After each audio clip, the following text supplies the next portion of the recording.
The night shift on the Crimson Throne was always quiet, preferred it that way. He walked through the lower engineering decks with his toolbox, checking pipes and wiring like he did every night. The massive alien ship hummed around him, its systems running on technology he barely understood. But broken was broken in any language and knew how to fix broken things. 3 months had passed since Earth surrendered. 3 months since had watched the warships fill the sky above Seoul. 3 months since humanity became servants to an empire that stretched across 100 worlds. Tried not to think about it too much. Thinking didn't help. Working helped.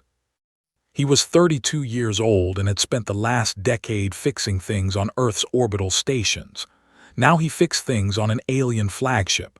The job wasn't so different, really. Find the problem, solve the problem, move on. Keep your head down. Stay invisible. Wait up, Park jogged down the corridor, breathing hard. He was younger than only 25 and still hadn't learned to pace himself in the ship's slightly heavier gravity. You're supposed to be checking the water recyclers in Section 9, said. Already done, took 10 minutes, grinned. You taught me that trick with the pressure valve, remember, saved me an hour of work. Allowed himself a small smile. Teaching the other human workers his shortcuts made the days easier for everyone. They didn't care how they did the work, as long as it got done. Go get some sleep, said. I'm just finishing my rounds. Nodded and headed toward the human quarters. Continued his route, checking systems, tightening connections, replacing worn parts. Most of the crew didn't even notice the humans moving through their ship. They were like ghosts, invisible and irrelevant. That's how found the storage bay. He'd taken a wrong turn, distracted by a strange noise in the wall panels. The door wasn't locked, which surprised him. Security was usually tight, but this room looked forgotten, covered in dust that floated in the artificial gravity. And there, on a raised platform in the center, was the armor. Stopped breathing for a moment. Even covered in dust and damage, it was the most beautiful piece of engineering he'd ever seen. The armor stood nearly 8 feet tall, designed for this massive frames. Its surface was a deep purple-black metal that seemed to drink in the light. Intricate patterns covered every surface, but they weren't just decoration. Recognized power conduits, sensor arrays, weapon systems all integrated into the design. But it was broken. Scorch marks ran across the chest plate. The left arm hung at an odd angle. Several panels were dented inward and could see exposed wiring beneath. Indicator lights that should have glowed were dark and dead. He should have left, should have closed the door and forgotten what he'd seen, but's feet carried him forward instead. His hands reached out, carefully touching the damaged metal. His engineer's mind was already working, analyzing the damage, calculating repairs. This was royal armor. He was certain of it. The craftsmanship was too perfect, the materials too expensive. Only someone important would wear something like this. And it was just sitting here, forgotten and broken. Something in his chest tightened. He'd lost his home, his freedom, his future. But he was still an engineer, and engineers fix things. That first night he only studied it. He traced the damage with his fingers, opened access panels, examined the internal systems. They built things differently than humans did. Everything was precise, calculated for perfection. There was no room for error in their designs, no backup systems, no redundancy. If it worked perfectly. If it broke, it stayed broken. The second night he brought tools. The armor's power core was fried, but the housing was intact, had access to spare cores from the repair depot. They weren't made for armor, but power was power. He could make it work. The left arm's servos were burned out. He replaced them with motors from a cargo loader, adjusting the gear ratios to match the armor's requirements. The third night he worked on the exterior, hammering out dents, welding cracks, polishing away scorch marks. He used techniques he'd learned on Earth, methods they had probably never seen. Human engineering was different. It was messy, improvised, built for things to go wrong. But it worked. By the fourth night the armor gleamed. Every system hummed with quiet power, stepped back and looked at his work. It was perfect. No, it was better than perfect. It was functional, reliable, ready for battle. He realized what he'd done as he was cleaning up his tools. He'd repaired royal property without permission. He'd touched something he had no right to touch. In culture, that was probably a death sentence. Fear wrapped around his heart like ice. But he couldn't regret it. For 4 nights he'd been more than a janitor, more than a conquered servant. He'd been an engineer again. He'd fixed something beautiful. If they killed him for it, at least he'd die having done something that mattered. Sealed the storage bay and returned to his quarters. Was already asleep, snoring softly in the bunk above. Lay down but couldn't sleep. He stared at the ceiling and wondered how long he had before someone discovered what he'd done. He didn't have to wait long. The alarms woke him 6 hours later. Not the general alarms, but something worse. Security alerts. Sat up as tumbled out of his bunk in confusion. "What's happening?" asked. Before could answer, their door slammed open. 2 guards stood there, massive and armored, each one twice size. Their faces were hard, emotionless. One of them said in heavily accented human language, "You will come with us, now." His eyes went wide with fear. "What did you do?" Stood slowly, his heart pounding. "I fixed something," he said quietly. He looked at his friend. It's okay." But it wasn't okay. As the guards grabbed his arms and pulled him into the corridor, knew he was walking toward his death. Other humans watched from doorways as he was dragged past. None of them could help him. None of them even understood what was happening. The guards took him toward the upper decks, toward the parts of the ship where humans never went, toward the throne room. His mind raced. Maybe he could explain. Maybe they would understand that he meant no disrespect. But he'd heard the stories about the Queen. She was a warrior who crushed rebellions personally. She showed no mercy to those who her. He was going to die. And all because he couldn't leave a broken thing broken. The throne room doors opened ahead, massive and ornate. Beyond them could see lights and movement. He could hear voices speaking in the language, sharp and angry. The guards pushed him forward. His legs felt weak, but he forced himself to walk. If he was going to die, he would die standing. At least he'd fix something beautiful first. Queen stood in her private armory, surrounded by weapons that had conquered worlds. She reached for the ceremonial battle armor she needed for today's victory celebration. Her hand stopped in midair. The armor was perfect. That was wrong, very wrong. When she'd last seen it 6 months ago, after the battle for Earth, it had been damaged. Scorched by human plasma weapons, dented by their desperate final defense. She'd meant to have it repaired, but her had claimed the damage was too severe. Some systems were beyond saving, they'd said. It would take months to fix properly. Yet here it stood, gleaming like new. Every scorch mark gone, every dent hammered out, every system showing ready status on the diagnostic panel. A's blood ran cold, then hot with rage. Someone had touched her armor. Someone had entered her private armory and worked on her personal battle gear without permission, without orders, without authorization. In culture, this was unthinkable. Royal property was sacred. To touch it without permission was an insult to the crown itself. "Guards," her voice echoed through the chamber like thunder. Within seconds, her personal security team arrived. They stood at attention, but I could see the confusion in their eyes. They knew something was wrong. "My armor has been repaired," she said, her voice dangerously quiet. "Who ordered this?" The guards looked at each other.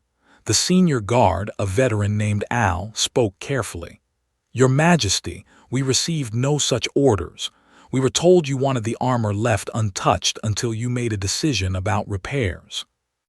"Then explain to me how it is now in perfect condition." Had no answer. I could see fear creeping into his expression. Good, someone would pay for this violation. "Bring me the head now." The arrived minutes later, still wearing his work apron. He was old, his scales dulled with age, but his skills still sharp. He'd served 3 generations of the royal family. When he saw the armor, his face went pale. "Your Majesty, I swear I did not touch it. You ordered me to wait, and I waited." "Then who did this?" A's hand went to the sword at her hip. I do not know, Your Majesty, but please let me examine it. Perhaps I can determine." "Do it quickly." The old approached the armor with shaking hands. He ran his scanners over every surface, opened access panels, checked internal systems. His expression grew more confused with each passing moment. "This is extraordinary," he whispered. "The power core has been replaced with a modified cargo unit. The servos are from industrial equipment, but they've been adjusted perfectly. The exterior repairs used welding techniques I've never seen before. Your Majesty, whoever did this was incredibly skilled, but they used methods completely foreign to our technology." "Find them," A commanded. "Check the security recordings. I want to know who entered this room and when." The security team worked fast. Within an hour, they had their answer. The head of security stood before the Queen, looking uncomfortable. "Your Majesty, the recordings show a single individual entering the storage bay on 4 consecutive nights during the 3rd shift. The same person each time." "Show me." The holographic display activated, showing grainy footage of the storage bay. A small figure entered the frame, carrying a toolbox. The camera angle wasn't good, but it could make out basic details. The figure was tiny compared to standards, moving with quick, efficient motions. "Enhance the image," she ordered. The computer worked, clearing up the pixels. I felt her anger shift into something else, something she couldn't quite name. The figure was human. A human did this. She couldn't keep the disbelief from her voice. Humans were the conquered species. They were laborers, servants, defeated enemies. They weren't supposed to be capable of this level of craftsmanship. According to the identification scan, his name is. He's assigned to maintenance duties in the lower engineering sections. He has no authorization to be in the upper decks, much less in your private storage. I stared at the image of the small human carefully repairing her armor. His movements were precise and confident. This wasn't sabotage. This was expertise. "Bring him to me, immediately." "Your Majesty, what charges should we?" "I will decide his fate when I see him. Just bring him, now." The throne room filled quickly. Word had spread through the ship that something serious was happening. Officers and nobles gathered to watch. They whispered among themselves, wondering what crime had been committed to warrant the Queen's personal attention. I sat on her throne, still wearing the repaired armor. It fit perfectly, better than it had in years. Every system responded instantly to her thoughts. The repairs weren't just good, they were exceptional. That made her even angrier. A human shouldn't be capable of this. The main doors opened and guards dragged in a small figure. The human stumbled between them, looking terrified. He was thin, dressed in the simple uniform all human workers wore. His black hair was messy, and there were dark circles under his eyes from lack of sleep. This tiny, exhausted creature had repaired royal battle armor. I almost laughed at the absurdity. She said, her voice filling the chamber, "Do you know why you are here?" The human looked up at her. Fear shone in his eyes, but he stood straight. "Yes, Your Majesty, I think I do." "You entered a restricted area. You touched royal property without permission. Do you deny this?" "No, Your Majesty, I don't deny it." At least he was honest. That was something. The nobles murmured among themselves. Some called for immediate execution. Others wanted torture first to learn if the human was part of some conspiracy. A raised her hand for silence. "Tell me why. Why did you do this?" The human took a breath. His voice was small compared to voices, but it carried in the quiet room. "I found the armor by accident, Your Majesty. I saw it was damaged. I'm an engineer. I fix things. I couldn't just leave it broken." "You couldn't leave it broken," I repeated slowly. "So you decided to repair royal battle armor, worth more than your entire planet, without asking permission?" "Yes, Your Majesty." The human's voice shook, but he didn't look away. "I know it was wrong. I knew it when I did it, but the armor was so beautiful, and seeing it damaged, I just couldn't stop myself. I had to fix it." One of A's advisors stepped forward. "Your Majesty, this human has committed a serious crime. He must be executed as an example to the others." Another advisor agreed. "His actions show disrespect to the crown. We cannot allow." "Silence," A commanded. She studied the human carefully. He was terrified, she could see that, but there was something else in his eyes. Pride, maybe. He was proud of his work. An idea formed in her mind, a test. She stood and walked down from her throne. The human's eyes went wide as she approached. Up close, the size difference was even more dramatic. A was nearly 8 feet tall in her armor. The human barely reached her chest. She raised her right arm, showing him her gauntlet. "This weapon system has never worked properly. My best have tried to fix it for years. They all failed. Can you fix it?" The human stared at her. "Your Majesty." "You heard me. Fix it. Right now. If you succeed, I will consider that you have some value. If you fail..." She let the threat hang in the air. The human swallowed hard. Then, incredibly, he nodded. "May I examine it, Your Majesty?" I held out her arm. The entire throne room watched in shocked silence as the small human stepped closer and began studying the weapon system built into her gauntlet. His fear seemed to fade as he focused on the problem. His hands moved carefully over the mechanism, testing, probing, understanding. A watched his face. She saw the exact moment he understood the problem. His eyes lit up with recognition. "I need something thin and flexible," he said. "Do you have any metal shims in your armory?" "No," I said. The human looked frustrated for a moment. Then he did something that made the guards reach for their weapons. He tore a strip of fabric from his own uniform and folded it several times. He worked it into the weapon mechanism, adjusting its position with careful precision. "Try it now, Your Majesty," he said quietly. I activated the weapon. Energy hummed through the system, building, focusing, perfect. The weapon had never responded this smoothly before. She stared at the small piece of fabric the human had used, barely visible inside the mechanism. "How?" she demanded. "How did you fix what my engineers could not?" The human looked up at her. For the first time there was no fear in his eyes, only honesty. "Your engineers built it too precisely, Your Majesty. The tolerances were too tight. Sometimes things need room to be imperfect." I stood very still. Around her, the throne room was silent. This human, this conquered, enslaved, supposedly inferior being, had just taught her something about engineering. "What is your name again?" she asked. "Your Majesty." "Well, it seems you are more useful than you appear." His legs felt weak, but he forced himself to stay standing. The queen towered over him in her armor, and every in the throne room was staring at him. Some looked angry, others looked curious. All of them looked like they could crush him without effort. "Explain yourself more clearly," Queen said. She gestured at her gauntlet, where the piece of his uniform still sat inside the weapon mechanism. "What do you mean by room to be imperfect?" Took a breath. He was probably going to die anyway. Might as well tell the truth. "Your Majesty, engineering is beautiful. Everything fits perfectly. Every part is made exactly right. But that's also the problem.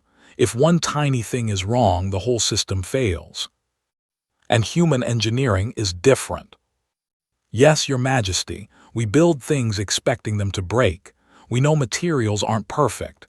We know conditions change. So we build in room for error, tolerances we call them, space for things to shift and still work." I tilted her head, studying him like he was a puzzle. "You build for failure." "We build for survival," corrected gently. Then he realized he just disagreed with the queen and waited for her anger. But it didn't seem angry. She seemed thoughtful. "Show me." "Your Majesty." "Show me the difference. Explain it so I can understand." She gestured to one of her advisors. "Bring him tools and materials. I want to see how humans build things." The advisor looked shocked but obeyed. Within minutes, a table was brought in with various metal pieces, tools, and components. Approached it carefully, still not quite believing he wasn't about to be executed. "May I, Your Majesty?" he asked. "Proceed." Picked up 2 metal rods. "These are the same size, yes. Exactly the same, made perfectly to match each other." "Yes," confirmed. "In engineering, you would fit them together exactly. Perfect alignment, perfect fit."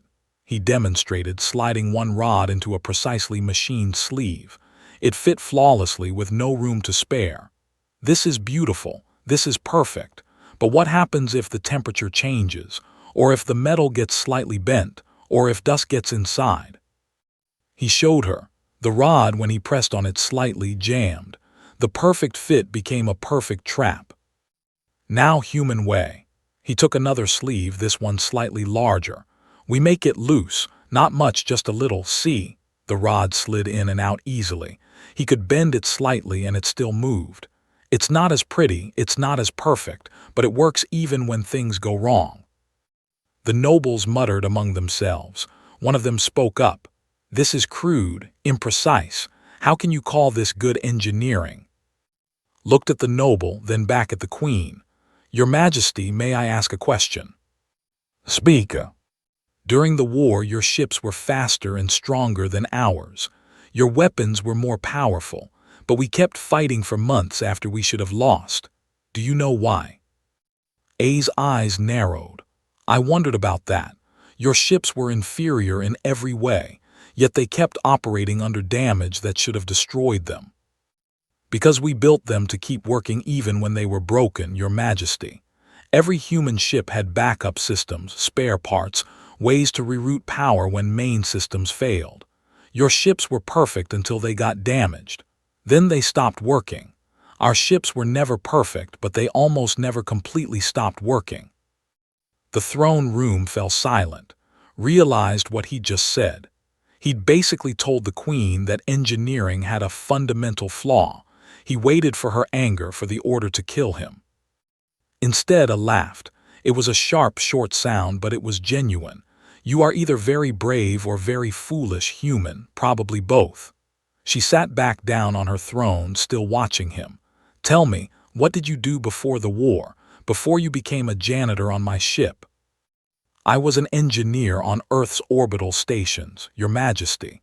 I led repair teams. We kept the stations running even when they shouldn't have been able to run." "And now you clean floors and check pipes." "Yes, Your Majesty." "What a waste." A looked at her advisors. "This human has skills we need. His perspective is different from ours. Different can be valuable." One advisor stepped forward quickly. "Your Majesty, you cannot seriously be considering." "I am the queen. I can consider whatever I wish." Her voice cut like a knife. The advisor stepped back. "This human fixed my armor when my own declared it beyond repair. He fixed my weapon system using a piece of cloth and intelligence. I want to know what else he can fix." She turned her attention back to, "I am appointing you as my personal armorer. You will maintain my equipment and teach my engineers your methods. You will have quarters, tools, and resources. Do you accept?" His mind reeled. Personal armorer to the queen. This had to be a trick. "Your Majesty, I don't know what to say." "Say yes or say no. Choose quickly." "Yes," said. The word came out almost as a whisper. "Yes, Your Majesty, I accept." "Good, you will start immediately. I want a full assessment of all my equipment by tomorrow." She paused. "And do not touch anything else without permission.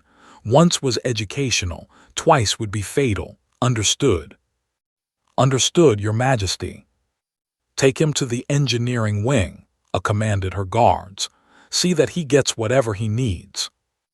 As the guards led away, he caught glimpses of the nobles' faces. Most looked outraged. A few looked interested. One older nodded slightly, as if approving. His head spun as they walked through corridors he'd never seen before. These weren't the lower decks where humans worked. These were the command levels, the important parts of the ship. The guards were surprisingly gentle now, guiding rather than dragging him. They brought him to a workshop that made his breath catch. It was huge, filled with tools and equipment he'd only dreamed of. Workbenches, diagnostic machines, material storage, everything an engineer could want. "These are your quarters now," one guard said, pointing to a door off the main workshop. "You will eat in the officers' mess. You have access to all engineering databases and supply requisitions." Nodded, still not quite believing this was real. The guards left and he was alone in the workshop. He walked slowly through it, touching the tools, examining the equipment. It was all made precise and perfect, but he could work with it. A screen on the wall lit up. Queen A's face appeared. "I hope the workshop is satisfactory." Jump then bowed quickly. "Yes, Your Majesty, it's incredible." "I have a question for you. Answer honestly. When you repaired my armor, were you trying to earn favor, to improve your position?" "Thought about it?" "No, Your Majesty. I didn't think anyone would ever know I did it. I just couldn't stand seeing something so beautiful sitting there broken. It felt wrong." I was quiet for a moment. "That is what I thought. You fixed it because you are an engineer and engineers fix things. That is your nature." "Yes, Your Majesty." "That nature may have just saved your species, human. My advisors want me to treat your people as slaves, tools to be used and discarded. But you have shown me that humans have value beyond simple labor. You think differently than we do. That difference might be useful." His heart pounded. "Your Majesty, if I may, the other humans on this ship, my friend and the others, they have skills too, different skills. If you let them use those skills, one step at a time, prove yourself first. Show me that my faith in you is not misplaced. Then we will discuss the others." "I understand, Your Majesty." "I doubt you do, not yet, but you will." The screen went dark. Sat down at one of the workbenches, his hands shaking. He'd gone from facing execution to becoming the Queen's personal armorer in less than an hour. It didn't feel real. But the tools were real, the workshop was real, the responsibility was real. He thought about and the other humans in the lower decks. They were depending on him now, whether they knew it or not. If he succeeded, it might change everything for humanity. If he failed, it would prove the right about humans being worthless. "No pressure," he thought to himself. Stood up and began examining the Queen's equipment. He had work to do. He'd fix things one piece at a time and hope that it was enough. It had to be enough for all of them.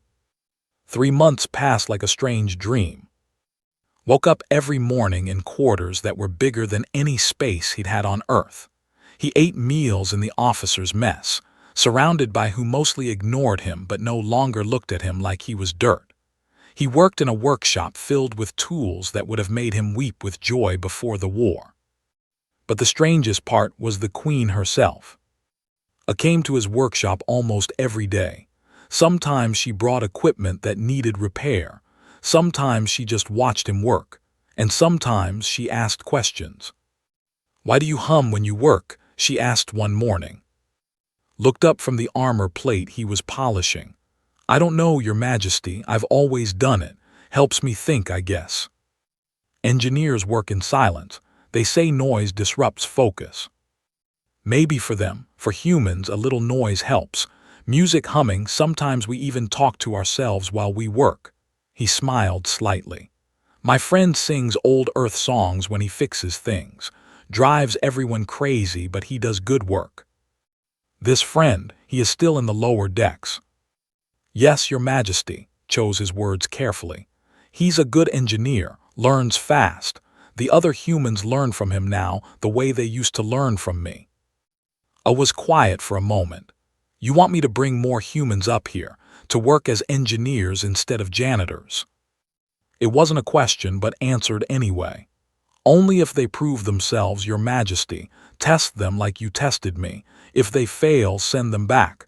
But if they succeed. You think like a human, always planning, always hopping. I studied the armor plate he was working on. But you have proven your worth. Very well, bring me this. I will test him myself. His heart jumped. Your Majesty, thank you, he won't disappoint you. He had better not. Your reputation depends on his performance. The next day went down to the lower decks for the first time in months. The human workers stared at him in his new and blue uniform, the one that marked him as engineering staff rather than maintenance crew. Some looked happy to see him. Others looked resentful. He found in the water recycling room exactly where knew he would be. Dropped his wrench when he saw him. We thought, everyone said you were dead or worse. I'm alive, better than alive. Quickly explain what had happened. Eyes got wider with every sentence. The Queen's personal armorer, you, that's insane. I know, but listen, she wants to test you, bring you up to work real engineering if you pass. His face went pale. Me, I'm not like you, I can't fix royal armor. I'll fail and then what? They'll execute me. You won't fail, you're good, really good, you just need to show them. Grabbed his friend's shoulders. This is a chance for all of us. If you succeed, she might test others. We could change how they see humans. And if I fail? Then we're no worse off than we are now. Smiled. Trust me, I'll be there with you. The test happened 2 days later. Queen gave a damaged scanner unit and told him to fix it within 1 hour. The same unit had been sent to 3 different technicians, all of whom failed. Watched from the corner of the workshop, not allowed to help. Hands shook at first, but once he focused on the device, the fear faded. Recognized the look on his friend's face. It was the same look got when he worked, pure concentration. Finished in 45 minutes. The scanner worked perfectly. More than that, it worked better than before, because had added a simple filter to prevent the problem from happening again. I examined the repair carefully. Then she looked at, you were right about him, he thinks like you do, building for failure, preparing for problems. It's how all human engineers think, Your Majesty said. Interesting. She turned to who looked ready to faint. You will work here now, with prove yourself and there will be more opportunities. After a left, grabbed in a hug. I can't believe that worked. I can't believe she actually. I told you, you're good at this. Grinned. Welcome to the engineering wing. Over the next weeks, they fell into a rhythm. Handled the Queen's personal equipment while worked on general repairs for the ship's senior officers. But they also did something else. They started training engineers in human techniques. It was A's idea. She wanted her engineers to understand human methods, to add them to knowledge. At first, the engineers were insulted. They were masters of their craft. They didn't need lessons from conquered humans. But when they saw the results, attitudes changed. Showed them how to build redundancy into power systems. How to create backup pathways that activated when main systems failed. How to design parts that could be quickly swapped out instead of requiring perfect replacement. The ship's efficiency improved by 12% in the first month. By the second month, it was up 18%. They couldn't argue with numbers. One of the engineers, an older female named approached after a training session. I have built ships for 40 years, she said. I thought I knew everything, but you humans, you see problems differently. You assume things will break, so you prepare for it. We assume things will work, so we are unprepared when they don't. Both ways have value, said diplomatically. Perhaps, but your way keeps things running. That has value we did not appreciate. She paused. I apologize for how I treated you at first. I thought you were just a clever slave. I was wrong. It was the first apology had ever received from her. It wouldn't be the last. Li Na was the next human brought up from the lower decks. She wasn't an engineer. She was a medical assistant, trained in human medicine, but she had a sharp mind and a talent for documentation. Assigned her to record everything and we're doing. We need records, the Queen explained. Written procedures that any engineer can follow. Your methods must be teachable, not just tricks in your heads. Lena took to the work immediately. She interviewed and watched them work, wrote detailed guides on human engineering philosophy. She also started documenting how they treated humans, the improvements in working conditions, the changes in attitudes. This matters, she told one evening. What you're doing here, it's changing things. Future humans need to know how it happened. If there are future humans, said quietly, there will be, because of you, because you fixed a piece of armor and showed them we're more than just conquered people. Wanted to believe her. Some days he did. Other days he remembered that he was still a conquered human on an alien ship, and all of this could disappear in a moment if the Queen changed her mind. But the work continued. More humans were tested and brought up. Not many, but enough. A handful of engineers, some technicians, a few specialists in various fields. Each one had to prove themselves. Each one had to show they had skills worth keeping. They started to see patterns. Humans were good at improvisation, good at making do with limited resources, good at fixing things quickly in emergency situations. Where engineering was planned and precise, human engineering was adaptive and flexible. Neither was better, but together they were stronger. Queen stood in his workshop one evening, watching him and work on a complex power distribution system. Lena sat nearby, taking notes. I had a conversation with my military council today, I said. They want me to expand the human engineering program to the entire fleet. His hand stopped moving. Your Majesty. They've seen the efficiency improvements on this ship. They want the same results on every ship in the Armada.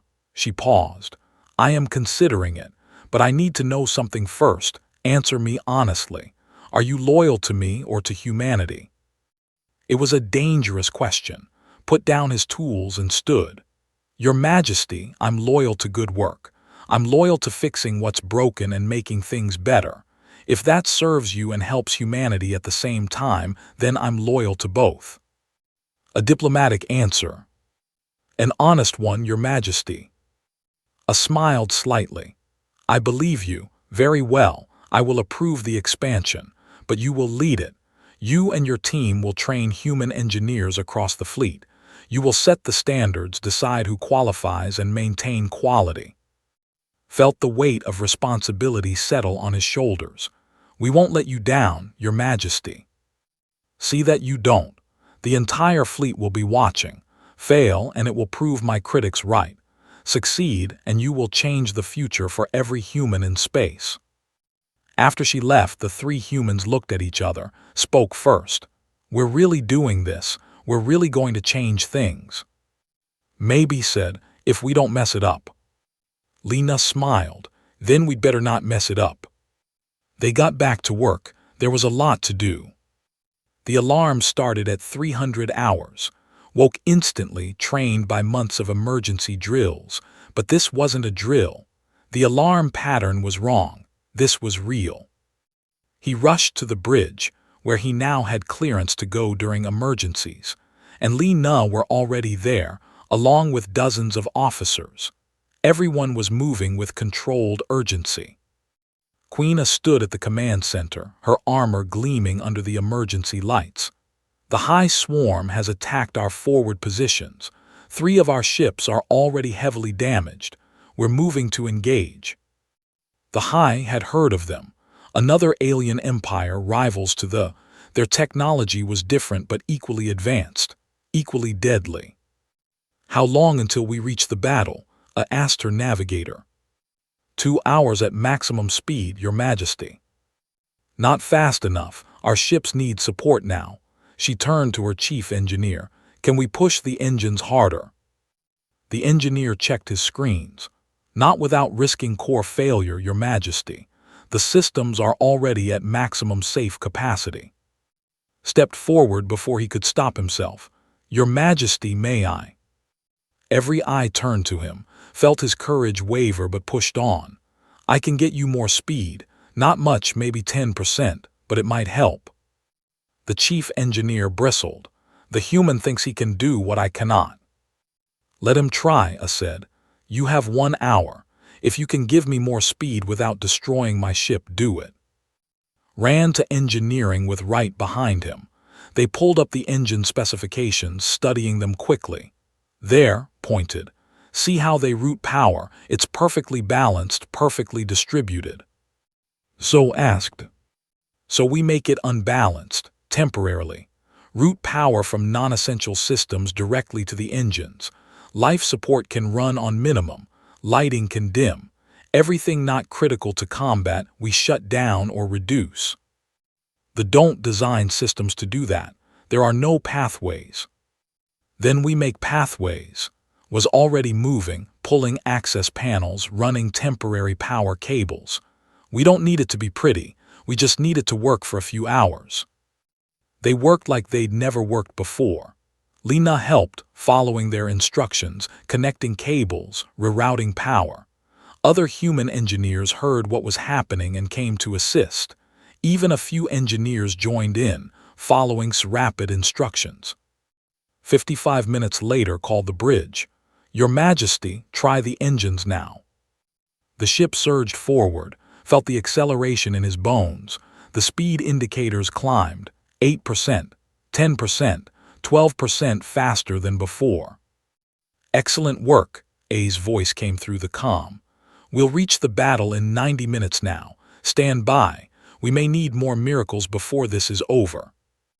The battle was brutal, watched on screens from the engineering deck as and high ships exchanged fire. Explosions bloomed in space like deadly flowers. Ships died, their lights going dark forever. The Crimson Throne plunged into the fight. A lead from the front, as always, her ship took hits. Shields flickered and failed. Hull breaches were sealed. Systems went offline. And then the main power coupling failed. "We're dead in space," the chief engineer reported. "Primary and secondary power both offline. Backup power is failing. We need to retreat and dock for repairs." "Retreat is not an option," I said. "Our fleet needs us here. How long to repair the coupling?" 8 hours, Your Majesty. Minimum. The damage is too severe." Looked at, they were thinking the same thing. "Your Majesty," said into the comm, "we can do it in 30 minutes. "That's impossible," the chief engineer said. "Not if we don't do it the way." Was already gathering tools, gathering people. "We can't fix the coupling properly, but we can bypass it. Reroute power through maintenance conduits. It'll be unstable.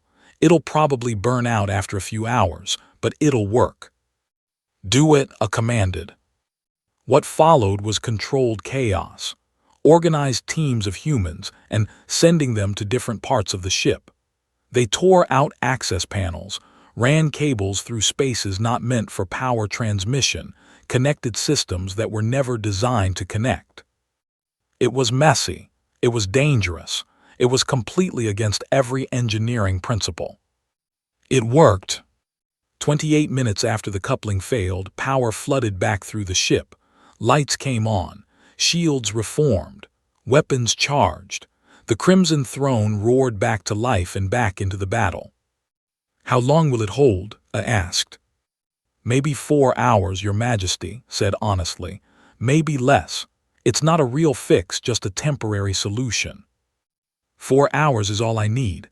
All ships with me, forward. The tide of battle turned. With the Crimson Throne back in action, the fleet pushed the high back.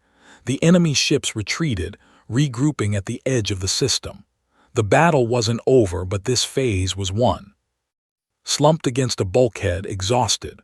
Around him, humans and engineers did the same. They'd worked together, followed his crazy plan, and somehow survived. The chief engineer approached him. His expression was hard to read. That was the most unorthodox, reckless, improvised mess of engineering I have ever seen. Braced himself for criticism. It was also brilliant, the chief engineer continued. "We would have lost the battle without it, perhaps lost the ship. You saved us with temporary solutions and improvisation. I am impressed." It was high praise from a nodded tiredly. "Thank you, sir." Hours later, when the immediate crisis was over, Queen A summoned to the bridge. The officers made space for him, and several nodded in respect as he passed. That was new. "The battle continues," A said, "but we have breathing room now. My ship is functional because of your methods, human methods." She paused. "I have made a decision." Waited, nervous. Decisions from the Queen could go either way. "I am issuing a fleet-wide directive. Human engineers are to be integrated into all engineering departments across the Armada, not as laborers, but as full engineers with authority equal to staff." His breath caught. Around the bridge, officers murmured. Some seemed pleased, others less so. "Furthermore," A continued, "I am establishing a new position, Chief Engineering Consultant for the fleet. This person will oversee the integration of human and engineering methods. They will have direct access to fleet command and the authority to implement changes across all vessels." She looked directly at, "I am offering you this position. Do you accept?" His mind spun. This was more than he'd ever hoped for, more than he'd dreamed possible. "Your Majesty, Yes, I accept, but I have one request." A's eyes narrowed. "Speak." "Let us teach, not just engineering, but everything. Let humans and learn from each other. Share knowledge, share methods, share understanding. We're stronger together than separate." The Queen was quiet for a long moment. Then she smiled, a rare expression on her usually stern face. "You want to change the Empire itself." "I want us to survive, Your Majesty, all of us, and human together." "That is ambitious, possibly impossible," A stood. "But you have earned the right to try. Very well, your request is granted. Establish exchange programs between species. Teach and learn from each other. Change what can be changed." She walked to the observation window, looking out at the stars and the distant shapes of ships. "You know, when we conquered Earth, I thought humans were simply another inferior species. Weak, defeated, barely worth our notice. And now, Your Majesty, now I see that strength comes in many forms. You are not strong like we are strong, but you are resilient, adaptive. You survive where we would break. That is its own kind of strength." Joined her at the window. For the first time, he stood beside her as something close to an equal. "We're not so different, Your Majesty. Build for perfection. Humans build for survival, but we both build. We both create. We both fix what's broken." Perhaps, A placed a hand on his shoulder. It was the first time she'd touched him without anger or threat. "6 months ago, you were a janitor on my ship. Now you are one of my most valuable advisors. How did this happen?" Smiled. "I fixed your armor, Your Majesty." A laughed, that same sharp sound he'd heard in the throne room months ago, but this time it held warmth. "Yes, you fixed my armor, and somehow in the process you fixed much more."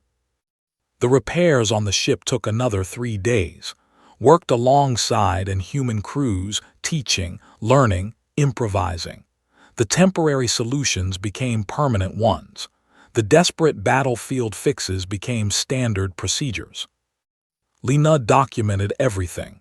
Every technique, every lesson, every moment of cooperation between species. "This is history," she told. "People need to remember how this happened. How one engineer changed everything by just doing his job." Had been promoted too, made head of human engineering staff. He was training new recruits, teaching them not just how to fix things, but how to work with engineers. How to bridge the gap between species with shared purpose and mutual respect. On the 4th day, stood in his workshop, looking at the armor that had started it all. Queen A's ceremonial battle armor, perfectly repaired, gleaming and functional. He'd fixed it in secret, expecting nothing but perhaps a quick death. Instead, he'd changed the future. There would be challenges ahead. Not all accepted humans as equals. Not all humans trusted their former conquerors. The Empire still had conquered peoples, still had problems that engineering couldn't fix. But it was a start, a small crack in the wall of segregation and hatred, and like any good engineer, knew that finding the crack was the first step to fixing the whole structure. He ran his hand over the armor one last time, then turned to his workbench. There was always more work to do, more things to fix, more bridges to build between species. And would keep doing what he'd always done. He would fix things, one piece at a time, one day at a time, until the broken became whole again. Because that's what engineers did. They fixed what was broken, and sometimes, if they were very lucky, they fixed more than they ever intended.